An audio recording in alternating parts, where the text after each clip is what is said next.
आइए ईवीएम की विश्व पटल पर स्थिति को देखें। अमेरिका में वेब हैरिस नाम की महिला ने वोटिंग मशीन का घोटाले की पोल खोली, जिसके बाद 64% अमेरिकी राज्यों में यह मशीन बंद हुई। जर्मनी में इन मशीनों को असंवैधानिक करार दिया गया, क्योंकि मशीनों से एक आम नागरिक चुनाव की प्रक्रिया को पारदर्शी तरीके से नहीं देख सकता।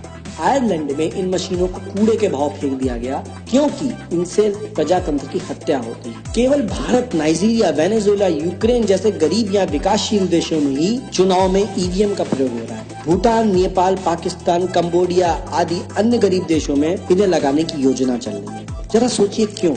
जानते हैं, गरीब देश इसलिए गरीब हैं क्योंकि अमीर देश उनकी प्राकृतिक संपदाएं लूटते आए हैं। सरकार के रूप में अपने एजेंट स्थापित करके बड़ी कंपनियां अपनी लूट जारी रखती हैं। इंटरनेट और मोबाइल आने से कागज के वोटों से हेर फेर करना मुश्किल हो गया है, इसलिए वोटिंग मशीनें लगाई गई हैं, जिससे कि बिना सबूत के घोटाला होता है और पूरे विपक्ष का काम तमाम। बस फिर धोखेबाज सरकारें दनादन विदेशी निवेश और स्पेशल इकोनॉमिक जोन बनाकर विदेशियों के हाथ में देश को बेचती हैं। याद रखिए, कागज का वोट सस्ता भी है। महंगी मशीनों को 10 साल में बदलना होता है। लोगों को इन्हें चलाने के लिए प्रशिक्षित करना पड़ता है।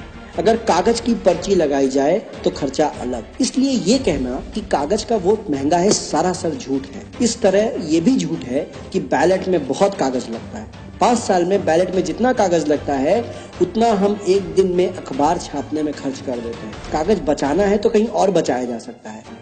वोट जैसी कीमती चीज के साथ समझौता करना उचित नहीं होगा। इन मशीनों के साथ अगर पर्चियां भी लगा दी जाए तो भी धोखा जारी रह सकता है। पर्चियों को हाथ से गिनना होगा तो कागज के वोटों को क्यों नहीं गिन लेते? हर भारतीय का कर्तव्य है कि वो वोटिंग मशीन के खिलाफ अभियान छेड़े। हेराफेरी कागज के वोट से भी होती है, लेकिन उसका पता लगाना संभव है। हजारों बोगस वोटों को छापना पड़ता है, फिर बूथ तक लाना पड़ता है। स्टिंग करके पोल खोलना आसान है, दोबारा चुनाव की मांग भी की जा सकती है। हम और आप क्या कर सकते हैं? अपने चुनाव क्षेत्र में आप 64+ स्वतंत्र उम्मीदवारों को खड़ा करें तो इन मशीनों को हटाकर कागज के वोटों को ला सकते हैं, क्योंकि मौजूदा मशीन सिर्फ 64 उम्मीदवारों के वोट गिन सकती है। आप जिस भी पार्टी का समर्थन करें, अपनी पार्टी से मांग करें कि निष्पक्ष चुनाव के लिए कागज का वोट वापस लाएं।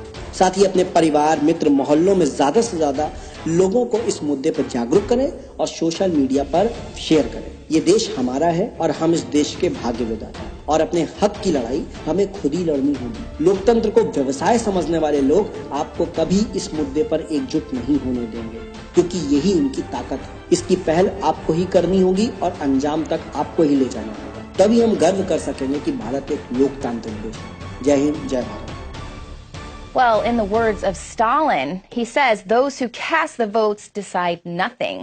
It is those who count the votes who decide everything.